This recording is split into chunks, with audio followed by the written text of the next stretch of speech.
রাতের অন্ধকার ভেদ করে আকাশ থেকে ধেয়ে আসছে বিশাল জ্বলন্ত আলোর গোলা। প্রথম দেখায় উল্কাপিণ্ড মনে হলেও সেটি আসলে শহীদ খামেনির রেখে যাওয়া ব্যালিস্টিক মিসাইল।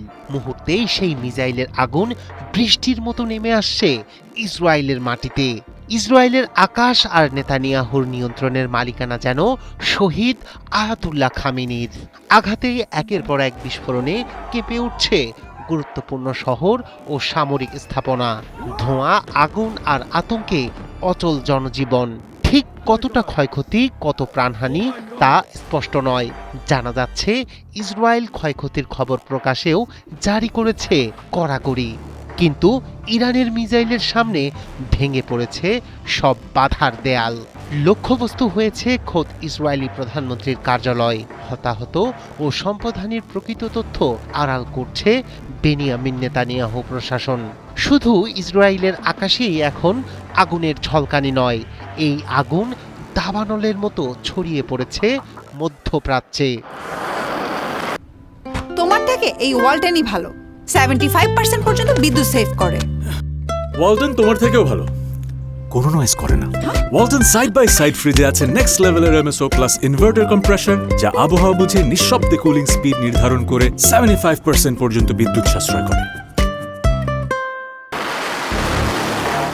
দফায় দফায় বিমান হামলার জবাবে এবার সরাসরি ইসরায়েল ভূখণ্ড লক্ষ্য করে ব্যালিস্টিক ক্ষেপণাস্ত্র ছুড়েছে ইরান।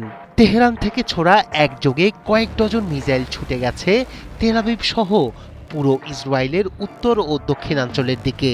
সাইরেনের বিকট শব্দ, আকাশ জুড়ে আগুনের ঝলকানি, আশ্রয় কেন্দ্রে ছুটছে মানুষ। ইসরায়েলি প্রতিরক্ষা বাহিনী বলছে ক্ষেপণাস্ত্র প্রতিহত করা হচ্ছে, কিন্তু ক্ষয়ক্ষতির পূর্ণ চিত্র অজানা। তেহরানে ইসরায়েলি হামলার প্রতিশোধ হিসেবেই এই পাল্টা আঘাত। ইসরায়েলি সামরিক বাহিনীর দাবি, মঙ্গলবার তেহরান থেকে তেল আবিবের দিকে একযোগে ছোড়া হয়েছে কয়েক ডজন ক্ষেপণাস্ত্র। কাতার ভিত্তিক সংবাদ মাধ্যম আল জাজিরা জানায়, ইরানে ইসরায়েল ও আমেরিকার যৌথ বিমান হামলার পরে এই পাল্টা আঘাত হানে তেহরান। লক্ষ্যবস্তু ছিল ইসরায়েলের সবচেয়ে জনবহুল শহর তেল আবিব এবং দক্ষিণাঞ্চলের সামরিক স্থাপনা। রুশ সংবাদ মাধ্যম তাসের বরাতে জানা গেছে, ক্ষেপণাস্ত্রের লক্ষ্য ছিল তেল আবিব ছাড়াও দক্ষিণের বীরশেবা ও আশদোদ অঞ্চল। উত্তর থেকে দক্ষিণ পুরো ইসরায়েল জুড়ে বেজে উঠেছে যুদ্ধের সাইরেন। আকাশ জুড়ে ইন্টারসেপ্টর আর ব্যালিস্টিক ক্ষেপণাস্ত্রের বিস্ফোরণ। আতঙ্কে আশ্রয় কেন্দ্রে ছুটছেন বাসিন্দারা।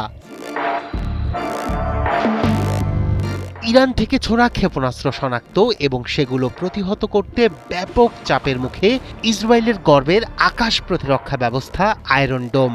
বিশ্লেষকদের মতে একযোগে বিপুল সংখ্যক ব্যালিস্টিক ক্ষেপণাস্ত্র নিক্ষেপ করে প্রতিরক্ষা বলয়কে ব্যস্ত রাখার কৌশল নেয় তেহরান। ফলে বেশ কিছু ক্ষেপণাস্ত্র প্রতিরোধ ভেদ করে লক্ষ্যভূমিতে আঘাত হানতে পারে, এমন আশঙ্কা উড়িয়ে দিচ্ছেন না মধ্যপ্রাচ্যের সামরিক বিশ্লেষক।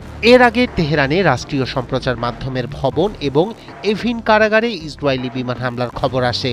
এটিকে সরাসরি আগ্রাসন হিসেবে আখ্যা দিয়ে দাঁত ভাঙা জবাবের ঘোষণা দিয়েছিল ইরান। সেই ঘোষণারই বাস্তব রূপ এই ক্ষেপণাস্ত্র হামলা। রায়হান কবির, শুভ্র, ৭১।